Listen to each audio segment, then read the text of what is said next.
first question is, if you're trying to analyze something like business success or productive success, what are the proper domains of category? And so if you're trying to categorize jobs, for example, which turns out to be quite difficult, the simplest conceptual scheme that's practical, that gets you somewhere, is like a 2x2 matrix. There are simple jobs and complex jobs. That's the first thing that's worth knowing. And it's a continuum, really. But a simple job is one where once you're trained, you just repeat what you're doing. So factory line work would be an example of that, or checking out people at a grocery store, restocking grocery shelves, or jobs like that. The best predictors for success in those jobs is conscientiousness, trait conscientiousness. And conscientious people are orderly and industrious. And we don't exactly know why they are. It seems like it's associated, oddly enough, with such things as disgust sensitivity. So maybe people are conscientious because they get disgusted with themselves if they're not useful, and guilty. They get guilty if they're not engaging in productive enterprise. And maybe that's a marker for a kind of complex social responsibility. But which sounds like the complete opposite of most entrepreneurs I know. Well, that's the thing. The entrepreneurs are different. So for simple jobs, IQ, intelligence, predicts how fast you learn the job, but not how well you do it once you learn it. And what predicts there is conscientiousness. So you basically, if you're hiring people, you want conscientious people who are.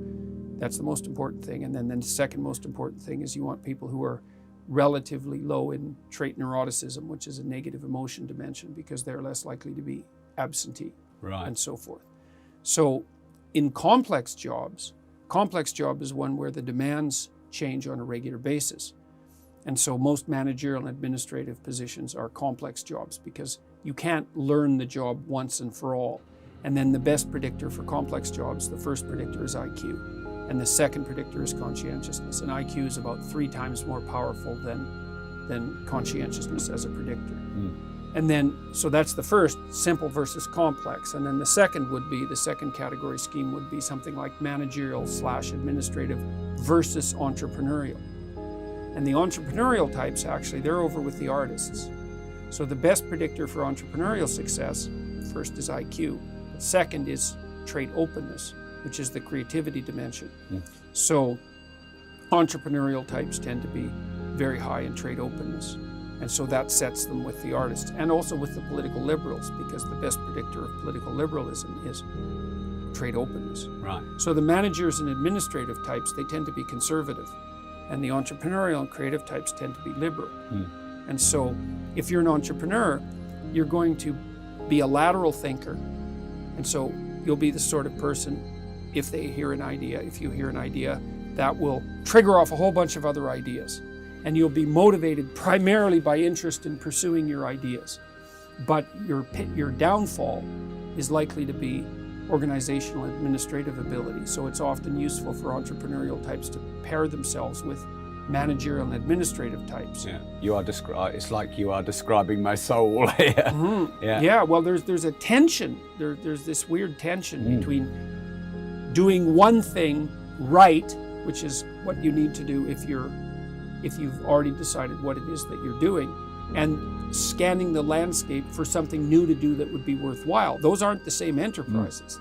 And so most companies are an uneasy marriage of entrepreneurial and managerial types. As the company gets more and more established, the managerial and administrative types tend to dominate. But then that becomes problematic because it means it's more and more difficult for the company to shift laterally when it has to, which is, again, I think why so many companies eventually fail. Because they lose the creative head, is that what you mean? Sure, they lose the flexibility. And it's funny because they're trying to maximize their ability to implement, but it's very difficult to do that without also simultaneously bearing the cost of narrowing. So the thing is if you know what you're doing, you want to hire a conservative. If you don't know what you're doing, you want to hire a liberal. So that's a way of thinking about it temperamentally. It's also a way of parsing out the political landscape to understand, at least in part, why you need conservatives and liberals. Well, I mean, I find a business is like a family. And in the past, in my company, I've had all under 25-year-old male entrepreneurs. Why did we hire them? Because that's what we were like. Right. And people, I've found entrepreneurs tend to hire versions of themselves at first, instead of being more self-aware to go, actually, I'm chaotic, disruptive. What I need is order and, like you said, good administrative skills, conscientiousness. So you go through that chaos of hiring people too much like you and having like too much male energy or too much creative energy. Then you maybe react and hire a lot of administration and conscientiousness, and then you maybe lose the soul in your company. And then the creative's trying to drag the company forward. Feels like he's getting held back by everybody. Well, and it is. But the funny it's needed to hold him back, but they've got to let him go as well, or her, haven't they? Otherwise, that's the problem. The fundamental problem is most new ideas are stupid, dangerous, and counterproductive. And they're the ones that change the world. well, they are sometimes. They are sometimes, but there's a subset of new ideas that, even though new ideas are dangerous and disruptive and often counterproductive and generally don't result in a productive company, some of them are absolutely necessary, and they're the thing you need to do next. And so, and that's a very difficult problem to solve, because it's the fundamental problem of innovation. It's like most innovations aren't justified or warranted, but some of them are absolutely crucial. So how do you distinguish between them? And the answer is, well, we don't know. The part of the way that you do that in a dynamic economy is you let and encourage a whole host of entrepreneurs to produce their ideas, and you let almost all of them fail. It's kind of painful for the entrepreneurs.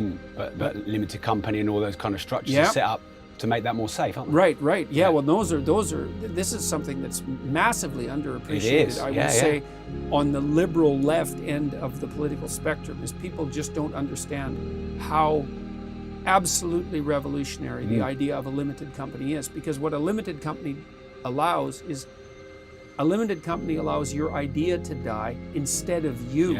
And that's a big deal. Because otherwise, no one would take the risk, would they, of creating anything? Well, that's right. No one could bear the risk, because if you failed, it would wipe you out permanently. It's like, well, who the hell's going to take that risk?